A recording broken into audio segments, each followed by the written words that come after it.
disgusting fan base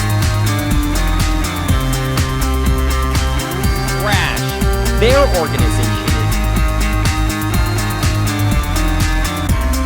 It's because of the fans! It's because of the fans, man! Let's get it going!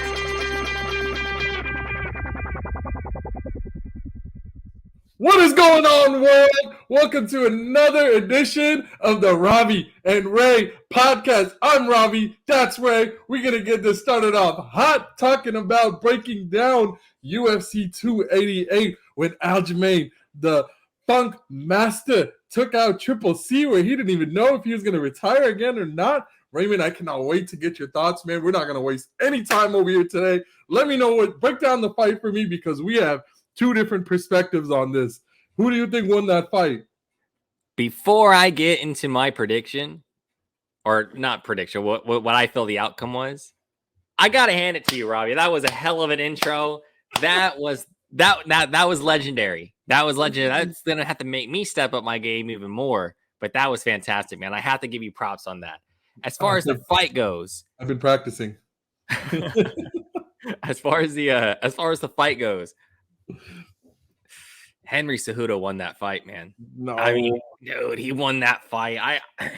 I just feel that, like, I think Henry Cejudo was definitely the aggressor the entire fight. He was the one who was taking the most chances, the most risk, and I think Aljo was I mean, I get it. It's in the scoring system, as far as leg kick. He did a lot of leg kicks on him, and I know those are points that still count towards him, but I just felt like they weren't ever effective. They weren't ever anything where it was like really making Cejudo, and it just wasn't doing any damage, in my opinion. I just think Cejudo took more chances, and I think he deserved the fight. I think he deserved to win, personally. I am with you when you say Cejudo took more chances, because I do feel like Cejudo took more chances. I am not a big Aljo fan. Not at all. The way he acted after he got kneed in the face and won the title just by a decision like that, I didn't like that, how he reacted afterwards. And from so on, how he became such a big heel. But I hate to say it, Ray. I really hate to say it. I am a fan of Aljamain Sterling after UFC 288, man. He absolutely won that fight. And it wasn't a clear-cut decision, because it was a split decision, which I think was the right call, because that fight was so close that I think split decision was the right way to judge that fight. This is one of the very few times where I want to give the judges credit where it's due, because the judges got it right.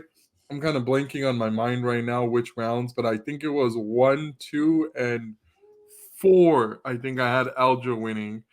The second round was the closest round for me, because when I first was watching it, I'm like, I think Cejudo's winning this round. And then Aljo just kept creeping up. He kept pouring on those significant strikes. I think the judges got it right, man. I think that as much as we hate it, because we hate Aljo, all of us, all hate Aljo, I think they got it right. I think they did get it right. But Raymond, the show wasn't during the fight. The show was after the fight, when Merab Dvalishvili hopped in the ring with Sugar Sean, and Dvalishvili took Sugar Sean's jacket and was wearing it, and I had no idea what was going on. I was like, why are they arguing? I didn't even know he was wearing his jacket. So, Raymond, let me tell you, Dana White on his press conference came out and said the next fight is Sean O'Malley versus Aljamain Sterling, because Merab Dvalishvili is number one. He's been offered the fight, and he declined the fight. He doesn't want to fight Aljo. He doesn't want to fight I think he'll destroy Aljo, but he doesn't want to fight Aljo simply because the fact he really respects Aljo and really looks up to Aljo. They train together. They're not best friends, but they're really good friends outside the gym. What do you think about that, Ray? Like, if I'm champion, you're the number one ranked, everybody knows you're going to kick my freaking ass and take that belt away from me, but you're denying the fight to become the champion. What do you think? Would you do that? Do you think Merab is right for that? Do you think he's wrong for that? He needs to just go for the belt? Like, what do you think? Dude, he's got to fight. He's got to fight Aljo. He has to fight him. This is what this dude's been training for his whole life, to get that belt, to be the champion. Mm-hmm. And he's got to do it. He's got to do it, man. I mean, just because it's part of the game. It's the game, you know. Yeah. It sucks because, you know, you're like, damn, that's my brother on the other side, but it's like, would you do it? That's like my best friend. That, you know what I mean? That's just. Would you do it to me if I was champ? You would come for my belt, Dude. Raymond. You would have to. I would have to say yes, because, and the only reason why that is because, dude, like, what am I gonna do? Just play like second fiddle my whole life? You know what I mean? And just like not take chance. It's either that, or if it was really that serious, where it was like impossible for us to like actually like fight for that for your like the championship belt, right? In this scenario, but like, then I would have to make a decision to either move up or move down. Yeah. Because it was like, damn, if I can't be a champion in this because my buddy's the champion, I'm never going to fight him. I got to make a decision to move up because I got a family too. You know what I mean? So it's, you know what I'm saying? It's like, you got to make, it's hard decisions, man, but you got to do it. Raymond, there's not many times on this podcast where we agree, but I am 110% with you, man. You made so much sacrifices, blood, sweat, tears. Now you're ranked number 1 in the world, and there's only one guy in front of you, and it's your best friend. This is what we signed up for, though. No friends, all foes. Until you're the champ, you got to build your own legacy. Afterwards, celebrate with him. You know, there's been many times where best friends have fought in the UFC and had so much respect for each other. He's got to go for it. And it kind of upsets me because I think Merab might be... No, I'll take that back. Merab is the best fighter in that division. Merab will dominate the hell out of anybody that fights him. And I just think that he just needs to just go to Aljo after the Sean O'Malley fight, win, lose, draw, whoever wins, he's going to be like, Dana, I want that fight. He needs to take it. But Raymond, we got so much fights coming up, man.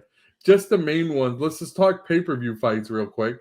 Our next pay-per-view fight, we got Amanda Nunes, and stepping in now, she's facing Irene Aldana for the bantamweight belt. That's going to be a fun fight.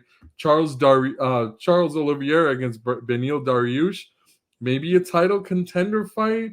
But Raymond, the one I'm excited for is UFC 290. That card just got announced officially today. Alexander the Great Volkanovski against Yair Rodriguez. That might be the fight of the year. I'm sorry. That might be the fight of the year. And the co-main event to that is Brandon Moreno versus Alexander Pantoja. And then another fight just got announced, Ray. Jiri Prochazka is coming back for that 205 belt that he had to relinquish because of injury. Jamal Hill took that belt. His first defense is against Jiri Prochazka. And I can sit here and guarantee you the winner of Jiri Prochazka and Jamal Hill will fight Alex Pereira after this. The 205 division has been weak outside of John Jones in the last few years, but the 205 division is a scary damn division now. I cannot wait for those fights. We have so many great fights coming up. UFC 289 the week before. Ray and I will do our thing. We'll make sure we break down all our predictions and win some beers from Tyler and Ross in the process. But Ray, we also got to talk about NBA, man. How about your Lakers going up 3-1? Baby? I was just, what's funny, Rob? I was gonna be like, yeah, we tied it 1-1, and then go. And that was you would have done perfect segue into that. Dude, I'm so excited to hear from you. This is your floor now. Go off on those Lakers. Go off on those Kings fans too. Let me hear it. Man, dude, we're showing what the LA Lakers are doing is they are showing the Sacramento Kings what a real championship team is. That is what the Lakers are doing. They are showing the world. They are showing not just the world. They're showing the Sacramento Kings personally. All the Sac fans, listen close. They are showing you how to be a real championship team. You need a big man.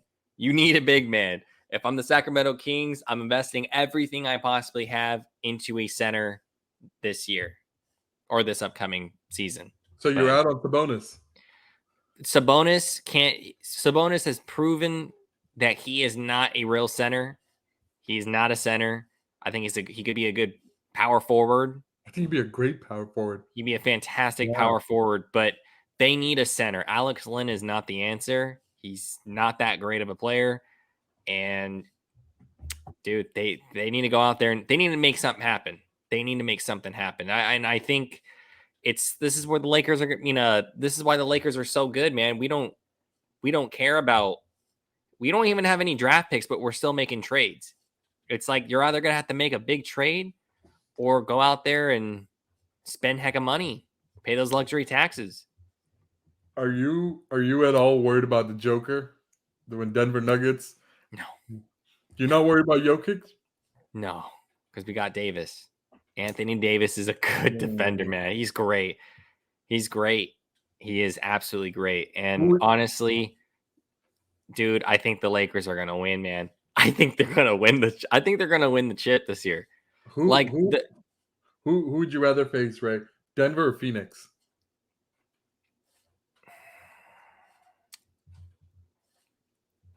It's such a hard question because Phoenix has the firepower. Denver gets it done. That's the two differences. It's a little scary when you pick. Yeah. Honestly, I think I'd rather go Phoenix. And the only reason why I'd rather go Phoenix is because when you have Durant and Booker on the bench, they don't have a bench. The Lakers do.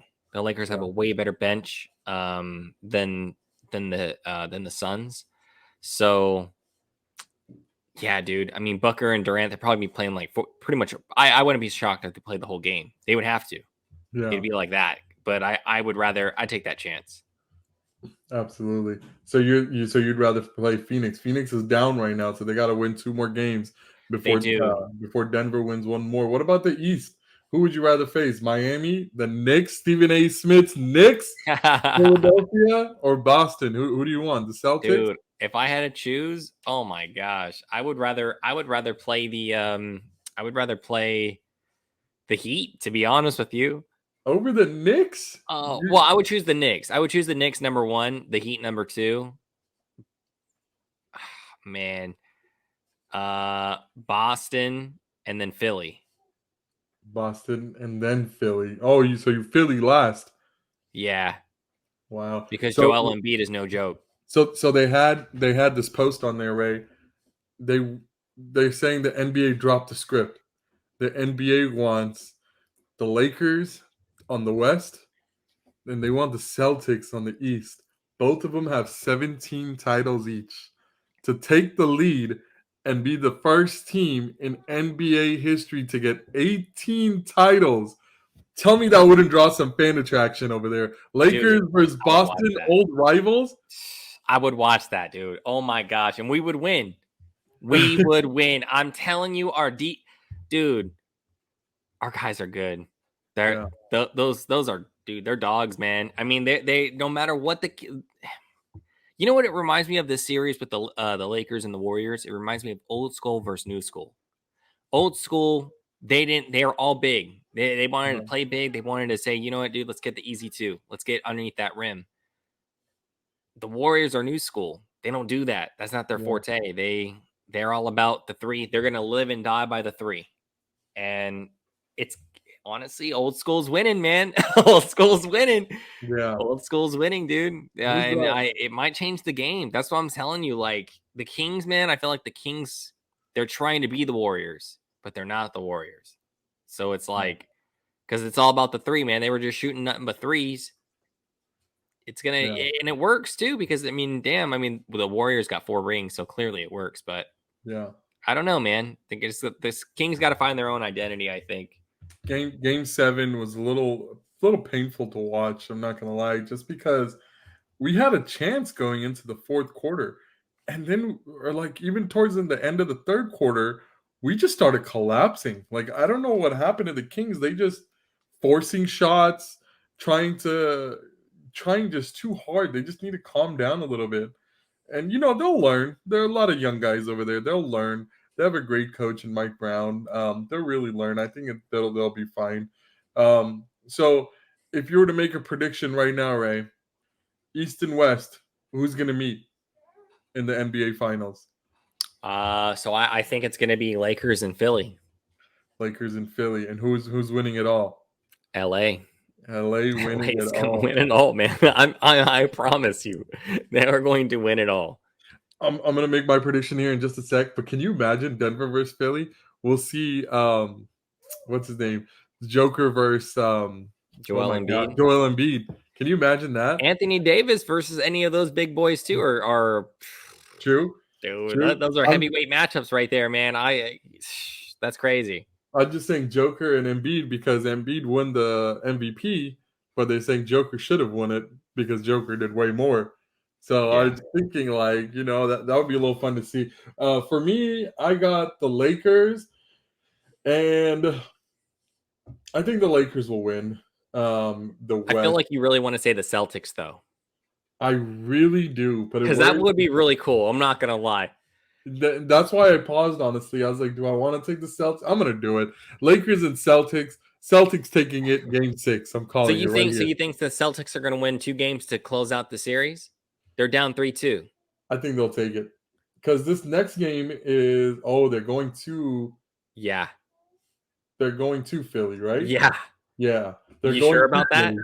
You 100% sure that they're gonna go into Philly and they're gonna beat them? Backs on the wall. I think they'll take this game. Take this game. Then they're gonna go home, and I think they'll take that game at home too. Dang. Yeah, it's gonna be fun. It's gonna be fun. We have a lot of NBA left over here, Ray, but we don't have a lot of NFL left, man. It's a little slow. Let's talk about some NFL. Which team do you like after this offseason a lot? Who do you think won this offseason? Man, honestly, dude, the team that won, the Eagles. The Philadelphia Eagles freaking won this draft. Dude, I just that whole defense is a Georgia Bulldog defense. Yeah. I mean, they even got Keely Ringo, who fell to the 3rd round. That's nuts. I mean, come on, dude. Like that whole damn team is the Georgia Bulldogs team, and that was actually a historic defense, by the way. Yeah. So, dude, they're gonna be scary for really, really long time. They're gonna be freaking terrifying, and I'm actually really happy because we don't really have to see the Cowboy fans no more. So since they can't, but even Micah Parsons was like, dude, this is ridiculous. How did they let him fall? He was all mad because he was like, he knows that, dude. I don't think the Cowboys are going to win that division for a long time. Wow. Yeah, I'm totally with you. I don't think I think Cowboys are going to struggle a lot. I don't even think they're going to be in the range to be first place because I think they're going to have a pretty down year, to be honest, this coming up year. I just have that Cowboy feeling that they're not going to do so good this year. The team that won the draft, Raymond, the easiest team, you're right, to pick is the Philadelphia Eagles because they did win, man. They moved up 1 spot to get Jalen Carter. Then they just sat there. Played some games on their phone maybe, just hung out, drank some beers, and then, look, pick number 30, Nolan Smith still on the board. Let's take some Nolan Smith. Man, it's just not right. A team, it's not, that was in the Super had a top 10 pick. That's not right. I would go far out and say that Philadelphia Eagles is by far the most stacked roster in all of football now. But there's been some other teams that also did really good. I want to give props to the Texans, Ray. They stood at 2, got CJ Stroud after all those news is coming out. They don't like CJ Stroud. CJ Stroud doesn't pass this quarterback examining test. CJ Stroud is friends with Deshaun Watson. That Houston connection is no good. This and that. But you know what? They just took the best football player available. And then they traded back up. They traded all the way back up to number 3 right after their second pick where they took never been done before. Huh? Never been done before. And they take the highest ranked defensive player outside of Jalen Carter The guy with no character issues, nothing like that. They take Will Will Anderson Anderson Jr. Jr. Yeah, they take Will Anderson Jr. and they got their quarterback, they got their edge, they got their left tackle because Laremy Tunsil's still there, if I'm not mistaken. They got some really good pieces over there. If I'm a Houston Texans fan, I'm jumping around and celebrating because in such a weak division, where the Colts took Anthony Richardson, who we absolutely love, who has the highest ceiling, but Richardson is not going to hit that ceiling for at least another year or two. And this is a really good chance for the Houston Texans to really make a stamp in that division and just show them who they truly are. I got to get your reaction right because I really want to know because we were sitting on my couch and Zay Flowers is who I wanted the Patriots to take at pick 14. Then they trade down and I'm like, we're taking Zay Flowers at pick 17. No, we're going to pass up Zay Flowers. We're going to ignore the Boston connection. We're going to ignore our slot cornerback connection. We're going to ignore the Steve Smith. But I am very happy with our pick in Christian Gonzalez. But Ray, I cannot even imagine to begin to think how excited you are for Zay Flowers, man. Let me hear it. Oh my gosh. Lamar Jackson is going to throw for 6,000 yards. I'm telling you, if you don't believe it, believe it. It is going to happen. Lamar Jackson, not only does he have Odell Beckham Jr., he has Rashad Bateman, Zay Flowers, Devin Duvernay. You can't sleep on Duvernay. Then he also has Nelson Aguilar. Let's go to the tight end spot. He's got Mark Andrews and Isaiah Likely. Isaiah Likely, dude, he had moments and he was a rookie and he had moments where he looked unstoppable. He's going to be another year in the NFL. I can't wait to see what he does. Then you have J.K. Dobbins. J.K. Dobbins is a 3-down back. He could do it all. Passing game, running game. He's a complete back. And then you have Gus Edwards as well. And on top of that, Lamar Jackson can run the ball. It's an offense that is only going to survive. This is all it needs to do to survive. I'm talking about the nucleus of the offense. They can't get injured. Yeah. That's it. That's That's honestly that's the Ravens are banking and they're saying, dude, either everybody goes down with the torn ACL and we just lose. It is what it is. But the Ravens also know that if they do lose their wide receivers, this is how I think that the Ravens are thinking. They're saying, you know what, we're going to do this passing offense. We're going to go all in.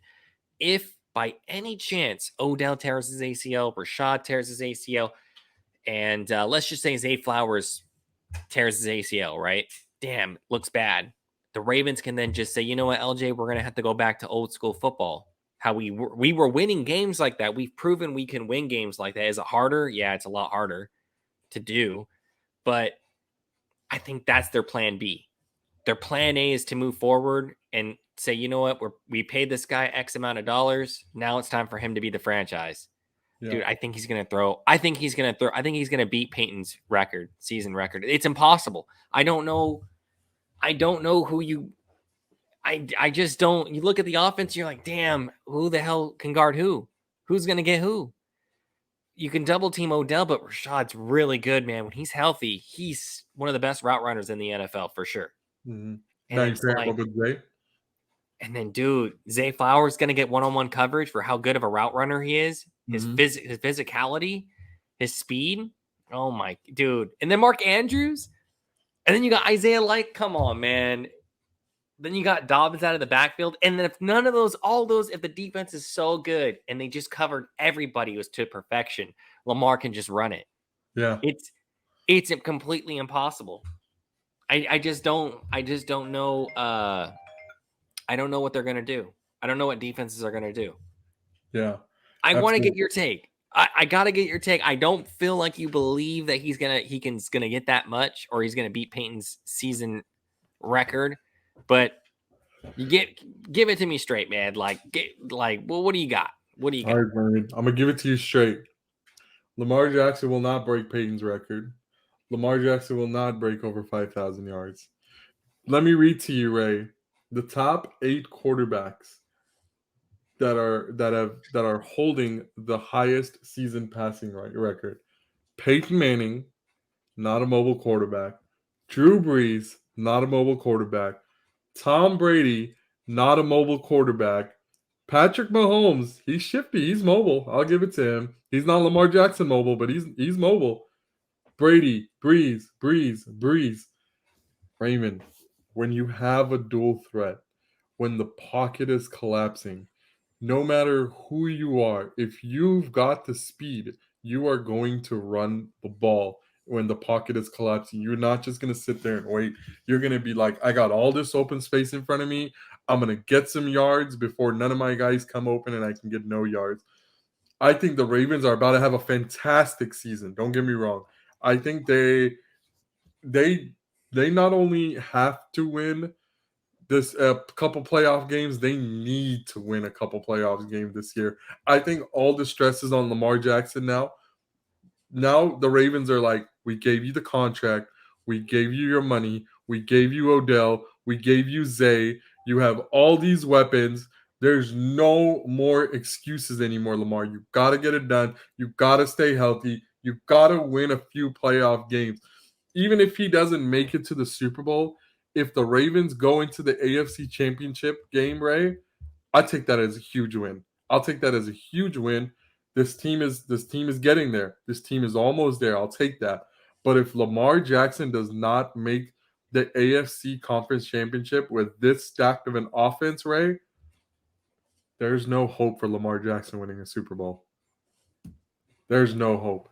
Because this is the best, by far, the best squad that Lamar Jackson has had, right? By far. But we're in a league right now where there's Jalen Hurts in the NFC and a couple different Kirk Cousins versions of other quarterbacks. Then we have the AFC. We got Mahomes, we got Rodgers, we got Allen, we got Herbert, we got Trevor Lawrence. We got all these guys stacked up in there. Lamar has such a huge chip on his shoulder. I really hope he gets it done, to be honest with you. I hope he gets that ring. I hope he quiets everyone. It's going to be fun to see. But the team they got to beat is the New England Patriots, right? They got to get through Foxborough. They got to get through the Patriots. Hey, Rob, I apologize. I have one quick question I want to ask you. As far as I remember you were saying that the Lakers, not the Lakers, that the Ravens, Lamar has all the weapons, right? He has everything. He has to win. If he doesn't get to at least the AFC Championship, then it's like a big this guy's never going to win a Super Bowl. Would you still say, hey, man, this guy cannot win a Super Bowl? Like, let's just say his wide receivers went down. Let's say Odell tears an ACL. Yeah. And Rashad just is out for the heck of long. And it's just that we don't have any wide receiver. Like, our wide receivers are just not that good. Because they're not, you know what I mean? Like, our top two guys go out. I got you. Like, you're saying, would you still put that, would you still say, oh, yeah, he's, I wouldn't, Ray, but it's hard for me to sit here and say I wouldn't, because we've seen guys, when other guys goes down, other guys step up, and it's the quarterback's job to, no matter who your receivers are, is to get the job done. I mean, Tom Brady's an anomaly, right? Like, he's the greatest of all time, no matter what. He threw to Walmart receivers and stuff like that, right? But look at Mahomes, man. Like, he threw to, who did he throw to last year besides Kelsey? Who did he throw to? I mean, he had Kadarius Toney, he had MVS, he had Miko Hardman, maybe. He had Isaiah Pacheco out of the backfield a little bit here and there. You as a quarterback, it's your job to get it done with the first string just as much as it's your job to get it done with the fifth string. When you're getting paid all that much money, right? Now it's a different ball game. Now it's a must-win season, because now we are not only 100 and what was it, right? 170, how many million? 172 million, right? Whatever it was, 172, 170, 180 million. Are you talking about the guaranteed money, or are you talking about the contract itself? Guaranteed money. I believe it was 180. I believe it was 185. Okay, 185. 185 $1 million guaranteed out of a 250 or $55 million contract. If So he's you going to get handed annually 52 a year. if you handed somebody a guaranteed check, what would you want from them? You would want them. Super Bowl. You would want Super results. Bowl. You need results from them. He's got to get. I even took the weight off his shoulders, man. I feel like because Lamar Jackson has only won one playoff game. He's 1-3 in playoffs. I even took that pressure off. Don't get to the Super Bowl. It's fine. I think if he can show that he will make it to the AFC Conference Championship, then I think he can show that he's going to be a real big threat in the AFC and he will get a few rings before it's all said and done. But I think he has to get to the championship game. Odell gets hurt. You kind of have to expect it because when was his last season when he was in New York? You know, No. Oh, well, I think his last seat was it in New York? his last full season. He was on the Rams. Full season, full like he played all 16 full games. season. Oh, dude, it's Yeah, been a while. It's been a long time. Yeah, let me he's probably a pull giant. it. Let me pull it up because I believe it. I'm pretty sure it was when he was on The Giants, right? the Giants. Still, yeah. Yeah. So I think you kind of have to expect that from Odell, and I am a little worried. I'm not gonna lie. I know you're getting excited, but I'm a little worried because I mean even you have to admit Odell injury concerns.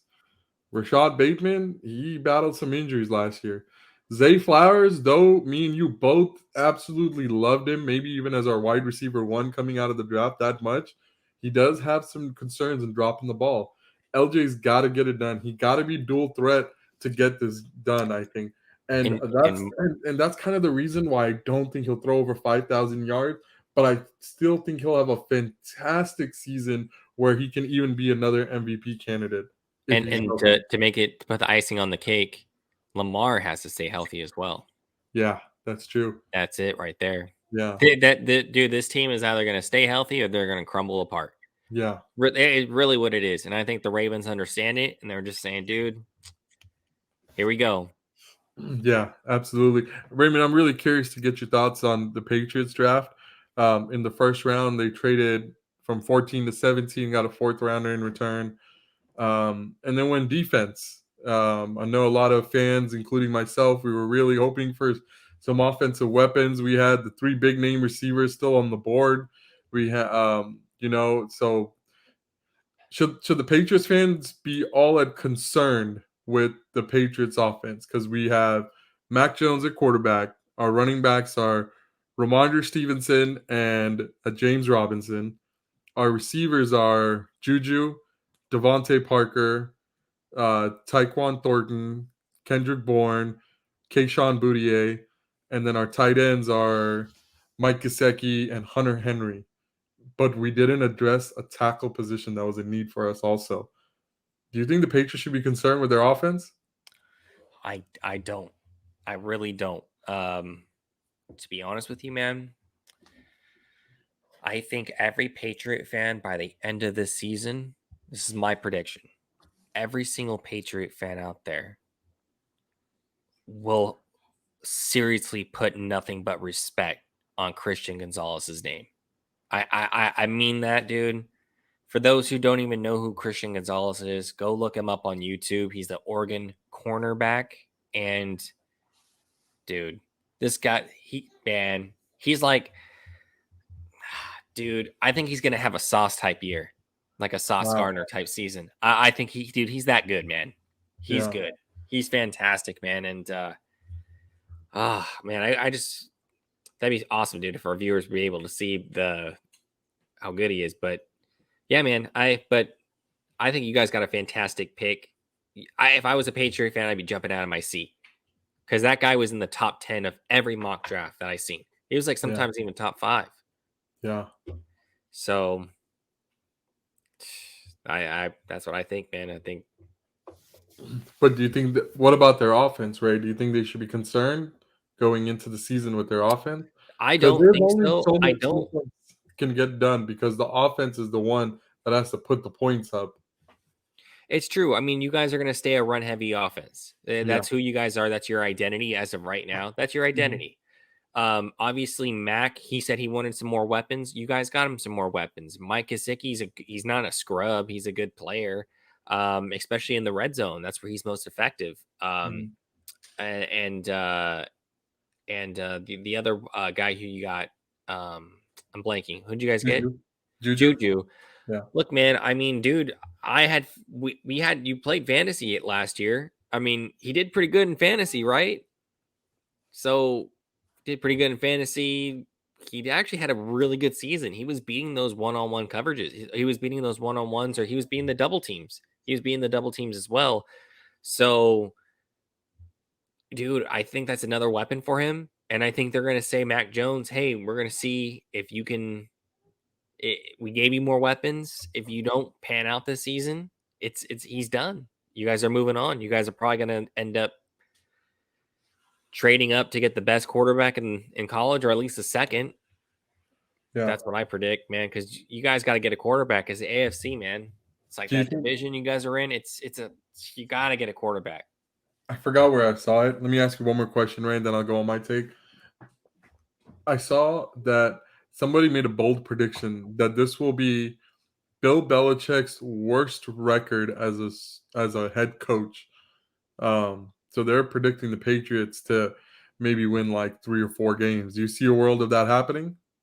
I the only way I can see that happening is if Mac Jones gets injured. That's the only way I see it. I personally believe that your defense is going to win you a minimum 6 games. Your defense, just your defense. I mean, Yeah. dude, the number one wide receiver, number two wide receiver can't do crap against Jack Jones and Christian Gonzalez. First and foremost, there are two islands Yeah. in New England, two islands in freaking the Patriots nation, and then on top of that, you got Uche, Yep. and then you Judon. have we all know that Matthew Judon's gonna ball. Yeah. He's gonna ball, and then you guys also have some really good players on that defensive line as well. The linebacking core issue. Did you My question to you is there a concern there at the linebacker issue? Let's pull up their depth chart real quick. Because did you guys draft anybody as far as linebackers go? We drafted that. What's that guy out of Sac City? What's his name? Oh my Um, gosh, he's a linebacker. yeah, he's a linebacker safety hybrid, but he mainly plays linebacker. What's his Yeah, name? dude, he's Mapu. really good. Mapu. Yes, he's very Yeah, good. yeah. We drafted him in, I believe, the 3rd round. Okay, he's But an immediate player. He'll play. He'll play we day have one. we have Jawan Bentley. Jawan Bentley's a good linebacker, and then Uche and Judon are our outside linebackers. Yeah. So I mean, yeah, I think I'm with you. I think I'm totally with you, Ray. I think our defense is pretty set. Um, I feel like we're totally good on defense. The only concern I have on offense is on our tackle position, and it's our right tackle position. Being such a big run heavy team, you really need a good right tackle.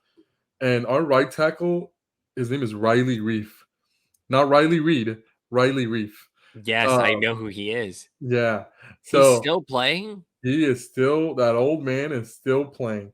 He is our starting right tackle, Damn. longtime Detroit Lion. Wow. Yeah.